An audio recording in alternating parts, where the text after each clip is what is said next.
اعوذ باللہ من الشیطان الرجیم بسم اللہ الرحمن الرحیم السلام علیکم ورحمۃ اللہ وبرکاتہ۔ میرے عزیز بھائیو بہنوں اور بچوں، آج کا جو ہمارا موضوع ہے یہ خصوصاً عورتوں کے بارے میں ہے۔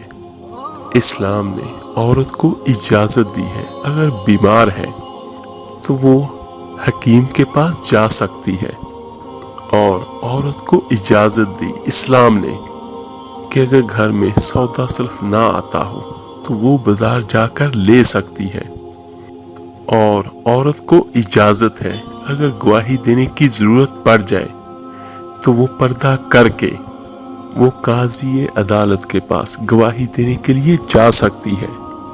عورت کو حج پہ جانے کی اجازت ہے، عورت عمرے پہ جائے، اور عورتوں کو اجازت ہے کہ اگر کسی وقت جہاد کے لیے عورتوں کی ضرورت پڑ جائے تو حضرت فاطمہ اور اماں عائشہ رضی اللہ تعالی عنہا کی سنت ادا کرے اور جہاد پر جائے۔ لیکن اگر عورت بلا ضرورت گھر سے باہر نکلے یا عورتیں اپنے شوہروں سے یہ شکوہ کریں کہ فلاں دیکھیں وہ کس طرح اپنی بیوی کو لے کے گھماتا ہے، یا فلاں جگہ جا رہا ہے یا جائے گا، اور ایسے پیغام عورت روز دیتی رہے اپنے شوہر کو، میرے آقا کریم صلی اللہ علیہ وآلہ وسلم نے فرمایا جو عورت بن سور کے بلا ضرورت بازار جائے، میرے آقا کریم نے فرمایا وہ ایک قدم اٹھائے گی تو اس پر اللہ کی لعنت برسے گی، فرشتوں کی لعنت برسے گی، زمین والے اس پر لعنت برسائیں گے، آسمان والے بھی لعنت برسائیں گے۔ اور میرے آقا کریم صلی اللہ علیہ وآلہ وسلم نے فرمایا جب اللہ کی لعنت برسے گی تو میں بھی اس عورت پہ لعنت ہی کروں گا جو عورت بن سور کے جائے۔ اور میرے آقا کریم صلی اللہ علیہ وآلہ وسلم نے مزید فرمایا ایسی عورت جو بن سور کے باہر جاتی ہے اور اگر اس کا خاوند اس سے راضی ہو، یعنی اس کے بن سور کے بازار جانے پر، اور یہاں خاوند خود اس کو بنا سوار کر باہر لے کر جائے، اور یہاں تو فلاں کام تو خود کرا، میرے آقا کریم نے فرمایا کہ جس کی بیوی بن سور کے جائے اور اس کا شوہر اس سے راضی ہو، خوش ہو، وہ جتنے قدم اٹھائے گی اتنے ہی اپنے خاوند کے لیے جہنم میں مکان تعمیر کروائے گی۔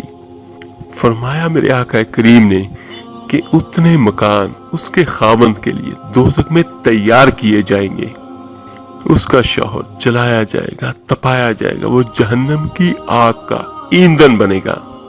لیکن جو شوہر اس پر راضی نہ ہو اور وہ بیوی کو روکتا بھی ہو تو وہ گناہ صرف عورت کے لیے ہے، مرد کا اس میں کوئی حصہ نہیں اس کے گناہ میں۔ اور یہ حدیث تو بہت سارے لوگوں نے عام طور پر سنی ہوگی، لیکن ہم سبھی ایسے صرف سن لیتے ہیں لیکن ہم لوگ ان پر عمل نہیں کرتے۔ میرے عزیزو، آج موقع ہے کہ ہم قرآن پر اور حدیث پر عمل کریں۔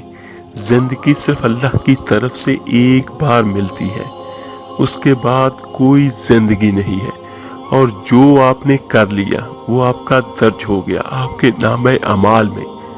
اور جو لوگ یہ کہتے ہیں کہ کل کی کل دیکھی جائے گی تو بڑی معذرت کے ساتھ ان کو میں ایک آقا کریم صلی اللہ علیہ وآلہ وسلم کی حدیث پیش کرتا ہوں جس کا مفہوم کچھ یوں ہے کہ جہنم کا سب سے ہلکا عذاب یہ ہوگا کہ اس بندے یا بندی کے پاؤں میں آگ کے بنے ہوئے جوتے ہوں گے، اس کے تسمے بھی آگ کے ہوں گے، اور ان جوتوں کی وجہ سے اس بندے یا بندی کا دماغ لاوے کی طرح کھول رہا ہوگا، اور وہ بندہ یہ سمجھے گا کہ اللہ نے مجھے سب سے سخت عذاب دے دیا۔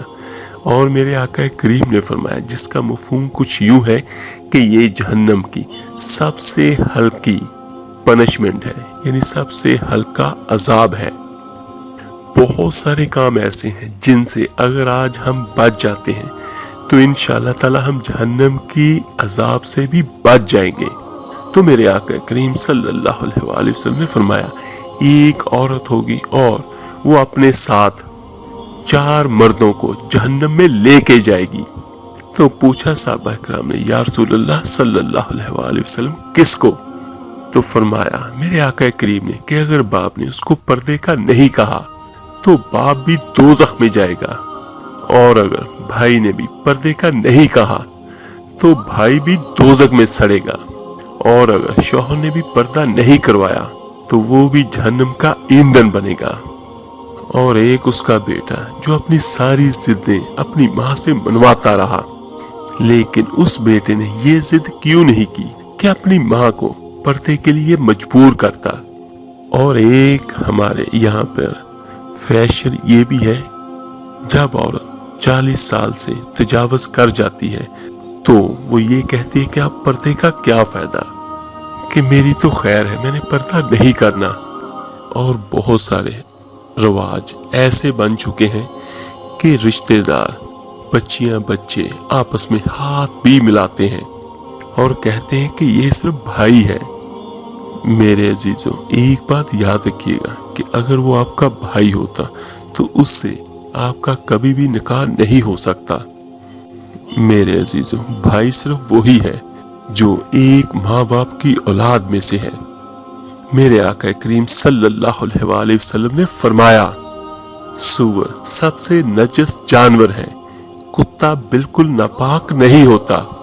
کتا اگر بھیگ جائے یا اس کی رال ٹپکتی ہو تو وہ ناپاک ہو جاتی ہے۔ سور پورے کا پورا ناپاک ہے، اگر خشک بھی ہو تو بھی ناپاک ہے۔ میرے آقا کریم صلی اللہ علیہ وآلہ وسلم نے فرمایا ایک سور ہو وہ پہلے ہی ناپاک، اور دوسرا پھر وہ سور گند میں لپٹا ہوا ہو، غلاظت میں پوری طرح ڈوبا ہوا ہو۔ فرمایا میرے آقا کریم نے ایک تو سور اور دوسرا وہ گند میں لپٹ جائے، غلاظت سے بھر جائے، اس کے پورے وجود کو گندگی لگ جائے۔ فرمایا وہ سور گندگی اور غلاظت میں لپٹا ہوا تیرے جسم سے لگ جائے تو اتنا برا نہیں جتنا غیر محرم عورت کا وجود تیرے وجود سے لگ جائے تو برا ہے۔ یعنی میرے آقا کریم نے اس قدر تفصیل کے ساتھ بیان کیا۔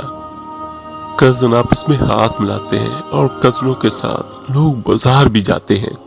میرے عزیز بھائیوں بہنوں اور بچوں، لوٹو اپنے دین کی طرف اور اس تباہی سے نکل جاؤ۔ میرے عزیز بھائیوں ایک بات یاد رکھیے گا کہ گناہ ہمیشہ انسان کو بے سکون کرتے ہیں۔ جتنی بھی ہم پہ مصیبتیں پریشانیاں آتی ہیں یہ سب ہماری نافرمانیوں کی وجہ سے ہوتا ہے۔ ہم دین کے معاملے میں ہم لوگوں نے نرمیاں شروع کر دی ہیں اور ہم اللہ اور اس کے رسول سے بغاوت کرنے لگے ہیں۔ ایک بار حضرت امیر معاویہ رضی اللہ تعالیٰ عنہ اپنے دور حکومت میں ایک بار باہر نکلے۔ آپ نے ایک عورت دیکھی با پردہ، وہ برقعے میں گلی میں گھوم رہی تھی۔ حضرت امیر معاویہ رضی اللہ تعالیٰ عنہ دوڑ کے مسجد چلے گئے اور رونے لگے اور کہنے لگے کہ صحابہ کے زمانے میں یہ عورتیں گلیوں میں آ گئیں کہ ہمارے دور میں ہی آ گئی ہیں، کہیں اللہ کا قہر نازل نہ ہو جائے۔ حالانکہ یہ دیکھیے کہ وہ با پردہ تھی وہ عورت۔ میرے عزیزوں اللہ تعالیٰ سب سے زیادہ غضبناک بے حیائی پر ہوتا ہے، اور یہ دیکھیے کہ اللہ تعالیٰ نے عورتوں کو کتنا مقام دیا۔ اسلام سے پہلے عورتوں کو کوئی عزت نہیں تھی، کوئی تکریم نہیں تھی، لیکن اسلام آیا اور اپنے ساتھ رحمتیں لے کر آیا، اور اسلام نے عورتوں کو پردے کا حکم دیا۔ اور ایک بات، جو چیز پردے میں ہوتی ہے وہ قیمتی ہوتی ہے۔ خانہ کعبہ اللہ کا گھر، سب سے مقدس جگہ، اس پر غلاف قرآن پاک، ساری کتابوں کی سردار وہ غلاف میں، اور عورت کو پردے کا حکم بھی اللہ تعالیٰ کی طرف سے ہے۔ اور جو عورتیں بے پردگی اور بے حیائی کرتی ہیں تو ان کے لیے دردناک عذاب ہے۔ اور دوسری بات کہ بے حیائی کا فائدہ کیا ہے؟ کوئی عورت اگر اپنی نمائش کرتی ہے صرف اپنی تسکین کے لیے تو تسکین بھی ختم ہو جائے گی اور عمر بھی ڈھل جائے گی۔ اللہ تعالیٰ سے دعا ہے اللہ تعالیٰ سب ماؤں بہنوں بیٹیوں کو اسلامی تعلیمات پر صدقے دل کے ساتھ عمل کرنے کی توفیق عطا فرمائے، اور اللہ تعالیٰ سب کو ہدایت دے کہ ہماری مائیں بہنیں اور بیٹیاں ہمارے جنت میں جانے کا سبب بنے، نہ کہ جہنم کی آگ کا ایندھن بنے۔ آمین ثم آمین۔ آپ میرے لیے دعا کیجیے گا، میں آپ سب کے لیے ضرور دعا کروں گا۔ اس ویڈیو کو لائک اور صدقہ جاریہ سمجھ کر شیئر ضرور کیجیے گا، چاہے وربلی کسی کو بتا دیں، چاہے یہ ویڈیو شیئر کر دیں۔ یہ صدقہ جاریہ کی نیت سے آپ سب نے یہ ضرور کرنا ہے۔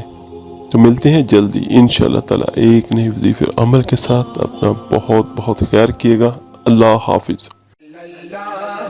علیہ وسلم صلی اللہ علیہ وسلم ابر کرم